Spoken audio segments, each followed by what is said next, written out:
ওবারাকাতু। ওয়ালাইকুম আসসালাম মামা, কি হয়েছে? এত ভয়ে ভয়ে আছো কেন? মামা, খতনা মানে কি? বাবা বললো আমাকে নাকি খতনা করে দিবে। আরে খতনা মানে হচ্ছে তোমার টুনটুনি কেটে দিবে। What the fuck কথা? আমার কোনো টুনটুনি পাখি নাই, আমার একটি কুটি বাবু আছে। হ্যাঁ বুঝছি, ওই কাইল্লা কুত্তাটার কথা বলতেছো। কুত্তা বইলো না, ওর নাম টাইসন, বুঝছো?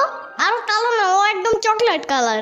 হ্যাঁ বুঝছি আমিন, টুনটুনি হলো তোমার নুনটির উপরের কিছু অংশ কেটে ফেলবে, আর এরপর তোমার আব্বু আম্মু অনেক মানুষকে দাওয়াত দিবে, তারপর ওই মানুষগুলো আমাদের বাড়িতে এসে দাওয়াত খাবে। একটু মাংস দিয়ে কিভাবে দাওয়াত খাবে? আরে না বোকা, ওই মাংস দিয়ে না তো, মুরগি, গরুর মাংস, রেজালা কত কিছু করবে। তাতে আমার লাভ কি? তোমার লাভ হচ্ছে যে মানুষগুলো দাওয়াত খেতে আসবে সেই মানুষগুলো তোমাকে 10-20 টাকা থেকে শুরু করে 1000-2000 টাকা পর্যন্ত দিয়ে যাবে। সেগুলো দিয়ে তুমি চানাচুর, বিস্কুট, তারপর তোমার পছন্দের গ্রিন চিপস খেতে পারবে। কথা হইলে কথা তা না, আই জাস্ট হেট। কিন্তু আমার বামে তো কাতুকুতু আছে। আরে ওইটা তোমার বামে করবে না, তোমার টুনটুনিতে করবে বোকা। What the fuck কথা? তাহলে মামা আমাকে কবে খতনা দিবে? আর আমি চিপস কিনে খাবো আর আমার পই পই গাড়িটা কিনবো। আমি তো শুনলাম এই শুক্রবারই তোমাকে খতনা দিবে, তোমার টুনটুনি গ্যাচাং করে দিবে। পানির নিচে ডলফিন তারপর জঙ্গলের মতন, হে দাদা জঙ্গলের মতন। পানির নিচে ডলফিন তারপর জঙ্গলের মতন, হে দাদা জঙ্গলের মতন।